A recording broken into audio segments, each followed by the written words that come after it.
Hi friends, welcome to our channel. Friends, ఈ video చూస్తున్నందుకు ముందుగా మీకు చాలా థ్యాంక్స్. ఈ వీడియో మీకు ఉపయోగపడినట్లయితే లైక్ చేయండి, షేర్ చేయండి, కామెంట్ చేయండి. అలాగే ఇంకా సబ్స్క్రైబ్ చేయని వారు ఉంటే సబ్స్క్రైబ్ చేయండి.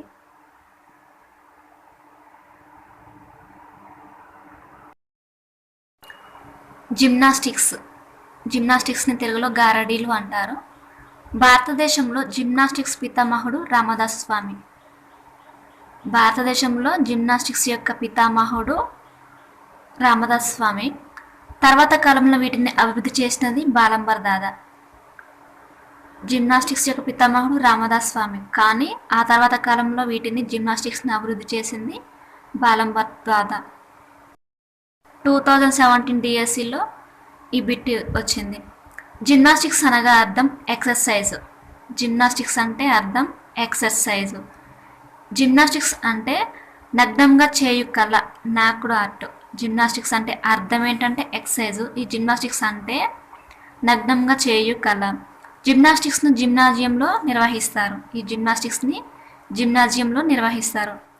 జిమ్నాస్టిక్స్ని మ్యాట్పై చేస్తారు. అయితే ఈ జిమ్నాజియం యొక్క మ్యాట్ను స్పాంజీ లేదా పీచు పదార్థం కొబ్బరి పీచుతోన తయారు చేస్తారు. జిమ్నాస్టిక్స్ని మ్యాట్పై చేస్తారు. ఈ జిమ్నాస్టిక్స్ యొక్క మ్యాట్ని స్పాంజీ లేదా పీచు పదార్థం లేదా కొబ్బరి పీచుతో తయారు చేస్తారు. జిమ్నాస్టిక్స్ని చేయనప్పుడు ఒక యాక్టివిటీకి ఉండే సభ్యుల సంఖ్య 5 నుంచి 10 ఉంటారు. 10 కంటే మించకూడదు. జిమ్నాస్టిక్స్ని చేసేటప్పుడు ఒక యాక్టివిటీకి ఉండే సభ్యుల సంఖ్య 5 నుంచి 10 కంటే మించకూడదు. జిమ్నాస్టిక్స్ 14 సంవత్సరాల పిల్లలకు అనుకూలంగా ఉంటుంది. ఈ జిమ్నాస్టిక్స్ 14 సంవత్సరాల పిల్లలకు అనుకూలం. ఒలింపిక్స్లో పురుషులకు 12 రకాల ఈవెంట్స్ నిర్వహిస్తారు. స్త్రీలకు 8 రకాల ఈవెంట్స్ నిర్వహిస్తారు. ఒలింపిక్స్లో పురుషులకు 12 రకాల ఈవెంట్స్ను నిర్వహిస్తారు. అలాగే స్త్రీలకు 8 రకాల ఈవెంట్స్ నిర్వహిస్తారు. దీనిలో పాల్గొనటకు పురుషులకు 18 సంవత్సరాలు నిండాలి. జిమ్నాస్టిక్స్ను పాల్గొనడానికి అంటే ఒలింపిక్స్లో పాల్గొనడానికి పురుషులకు 18 సంవత్సరాలు నిండాలి. అలాగే స్త్రీలకు 16 సంవత్సరాలు నిండాలి. ఈ జిమ్నాస్టిక్స్లో ఒక ఈవెంట్కు మ్యాక్సిమం 10 పాయింట్స్ వేస్తారు. ఒక ఈవెంట్కు 10 పాయింట్స్ ఉంటాయి. జిమ్నాజియంను మొదటగా స్థాపించిన దేశాలు స్వీడన్, జర్మనీ, డెన్మార్క్. జిమ్నాజియాన్ని మొదటగా స్థాపించిన దేశాలు Sweden, Germany, Denmark. Sweden, Germany, Denmark వీరు జిమ్నాజియంను ఏ విధంగా పిలిచేవారంటే the entire programme of physical education sports అని పిలిచేవారు. జిమ్నాజియంను ఈ దేశాల వారు the entire programme of physical education sports అని పిలిచేవారు. ఎలిమెంటరీ స్కూల్ స్థాయిలో సింపుల్ జిమ్నాజియంను బోధించాలి. ఎగ్జాంపుల్ హ్యాంగింగ్, జంపింగ్ ఇలాంటి ఈవెంట్స్ని ఎలిమెంటరీ స్కూల్ స్థాయిలో బోధించాలి. అలాగే జిమ్నాస్టిక్స్ వలన బాగా అభివృద్ధి చెందే భాగం ఏంటంటే upper part of the body. ఛాతీ కండరాలు అనేవి బాగా అభివృద్ధి చెందుతాయి. జిమ్నాస్టిక్స్ చేయటం వలన అభివృద్ధి చెందేది ఏంటంటే upper part of the body, అంటే శరీరం పైభాగం అభివృద్ధి చెందుతుంది. జిమ్నాజియం కృత్యాలలో చిల్డ్రన్స్ బాగా ఎంజాయ్ కలిగే అంశం ఏంటంటే ఫ్లోర్ ఎక్సర్సైజ్. జిమ్నాజియం కృత్యాలలో చిల్డ్రన్స్కు బాగా ఎంజాయ్ని కలిగించే అంశం ఏంటంటే ఫ్లోర్ ఎక్సర్సైజ్. జిమ్నాస్టిక్స్ని చేసేటప్పుడు తప్పనిసరిగా ఒక సూత్రాన్ని గుర్తుంచుకోవాలి. అదేంటంటే ప్రిన్సిపల్స్ ఆఫ్ ప్రోగ్రెస్, ప్రగతి సూత్రంను అనుసరించాలి. దీన్ని అనుసరించి జిమ్నాస్టిక్స్ని చేయాలి.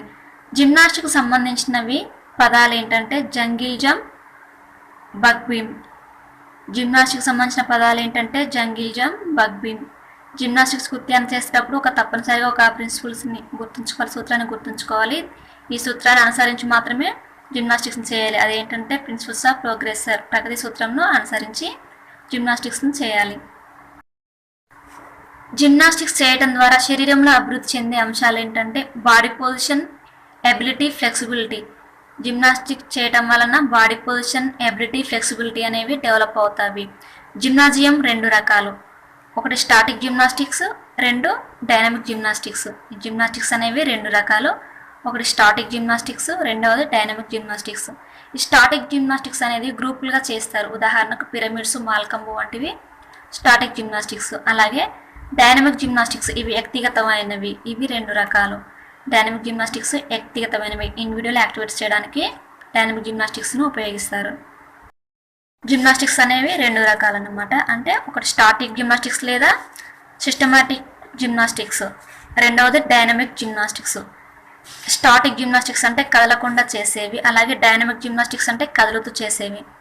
ఈ స్టాటిక్ జిమ్నాస్టిక్స్ అనేవి గ్రూప్ యాక్టివిటీస్, అంటే ఎగ్జాంపుల్ పిరమిడ్, మాల్కమ్ వంటివి స్టాటిక్ జిమ్నాస్టిక్స్లో చేస్తారు. అలాగే డైనమిక్ జిమ్నాస్టిక్స్ అనేటివి ఇండివిజువల్ యాక్టివిటీస్. ఈ డైనమిక్ జిమ్నాస్టిక్స్లో ఇండివిజువల్ యాక్టివిటీస్ అనేవి నిర్వహిస్తారు. డైనమిక్ జిమ్నాస్టిక్స్ మళ్ళీ 2 రకాలు, లైట్ లేదా ఫండమెంటల్ అంటే వితౌట్ ఆపరేట్స్తో చేస్తారు. రెండవది హెవీ జిమ్నాస్టిక్స్ విత్ ఆపరేట్స్తో చేస్తారు. లైట్ లేదా ఫండమెంటల్ వాటికి ఎగ్జాంపుల్ ఏంటంటే stunts, floor exercise, tumbling, cartwheel, somersault, forward roll, backward roll, running, jumping, throwing. ఇవేమో లైట్ లేదా ఫండమెంటల్ జిమ్నాస్టిక్స్ కిందికి వస్తవి. అలాగే హెవీ జిమ్నాస్టిక్స్ అంటే విత్ ఆపరేట్స్తో చేస్తారు. Single bar, parallel bar, mental bar, Roman rings, vaulting horse, balancing beam, uneven bar. ఇవేమో heavy gymnastics కిందకి వస్తవి. ఇందులో బ్యాలెన్సింగ్ బీమ్ మరియు ఆనియన్ బార్ అనేవి స్త్రీలకు సంబంధించిన జిమ్నాస్టిక్స్. రిథమిక్స్ అంటే లయబద్ధంగా మ్యూజిక్ సహాయంతో చేసే యాక్టివిటీని రిథమిక్స్ అంటారు. లయబద్ధంగా మ్యూజిక్ సహాయంతో చేసే యాక్టివిటీలను రిథమిక్స్ అంటారు. Rhythmics in physical education are very important aspect physical activities. Rhythmics in physical education are very important aspect physical activities.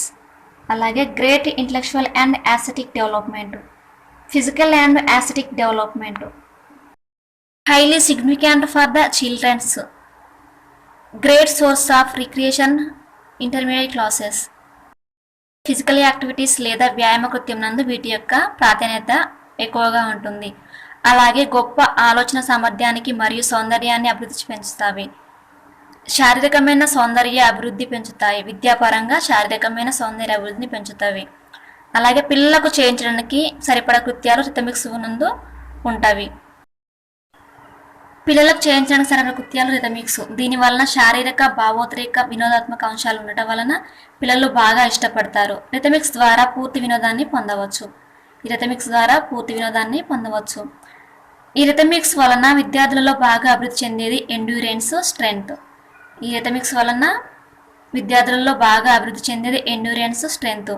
Folk dance వలన డెవలప్మెంట్ అయ్యేది ఏంటంటే స్ట్రెంగ్త్ అండ్ ఎండ్యూరెన్స్. ఈ ఫోక్ డ్యాన్స్ అనేది ఒక రిథమిక్. దీని వలన స్ట్రెంగ్త్ అండ్ ఎండ్యూరెన్స్ అనేది develop అవుతుంది. అలాగే బాంగ్రా, పంజాబీ, పాప్ డ్యాన్స్ల వలన స్ట్రెంగ్త్ అండ్ ఎండ్యూరెన్స్ అనేవి డెవలప్ అవుతాయి. ఎలిమెంటరీ మరియు ప్రైమరీ స్కూల్స్ వారికి యాక్షన్ సాంగ్స్, మోషన్ స్టోరీస్, అలాగే స్కిప్పింగ్, హాపింగ్, జంపింగ్ లాంటివి చేయించాలి. అలాగే మిడిల్ స్కూల్స్ వారికి మార్చింగ్ విత్ రిథమిక్స్, అలాగే డాన్సింగ్ విత్ రిథమిక్స్, క్యాలస్థెనిక్స్ విత్ రిథమిక్స్తోన బోధించాలి. హై స్కూల్స్ వారికి డ్యాన్స్ను తొలగించి టీమ్ గేమ్స్ అండ్ ఇండివిజువల్ గేమ్స్ని బోధించాలి. హై స్కూల్ వారికి డ్యాన్స్ను తొలగించి టీమ్ గేమ్స్ మరియు ఇండివిజువల్ స్పోర్ట్స్ని బోధించాలి. ఇండివిజువల్ స్పోర్ట్స్ లేదా టీమ్ గేమ్స్ ఆడించాలి. స్పోర్ట్స్ డే కానీ ప్లే డే సమయంలో రిథమికల్ యాక్టివిటీస్ను చేయించాలి. మ్యూజిక్ను పిల్లలు మరియు స్త్రీలు ఎక్కువగా ఇష్టపడతారు. ఈ మ్యూజిక్ని పిల్లలు మరియు స్త్రీలు అనేవారు ఎక్కువగా ఇష్టపడతారు. స్పోర్ట్స్ డే మరియు ప్లే డే సమయంలో రిథమికల్ యాక్టివిటీస్ని నిర్వహించాలి. కంబాటివ్స్, స్వీయ రక్షణాత్మక క్రీడలు. కంబాటివ్స్నే మరొక పేరు సెల్ఫ్ డిఫెన్స్ యాక్టివిటీస్. ఈ కంబాటివ్స్నే సెల్ఫ్ డిఫెన్స్ యాక్టివిటీస్ అని అంటారు. మానవుడు తన నిత్య జీవితంలో డిఫెన్స్లను కంబాటివ్స్ ద్వారా చెక్ చేసుకుంటాడు. కాంబాటివ్స్ను ప్రథమంగా ఉపయోగించింది గ్రీసులు. ఈ స్వీయ రక్షణాత్మక క్రీడలను మొదటగా ఉపయోగించింది గ్రీసులు. ప్రాచీన కాలంలో ఆత్మరక్షణ కోసం క్రూర జంతువులతో యుద్ధం చేసేవారు. అలాగే ప్రాచీన ఒలింపిక్ గేమ్స్లో తప్పనిసరిగా చేసిన కంబాటివ్స్ ఏంటంటే రెజ్లింగ్, బాక్సింగ్. ప్రాచీన ఒలింపిక్ గేమ్స్లో తప్పనిసరిగా చేసిన కంబాటివ్స్ ఏంటంటే రెజ్లింగ్ మరియు బాక్సింగ్. కంబాటివ్స్ వలన అభివృద్ధి చెందేది ఫిజికల్ ఫిట్నెస్.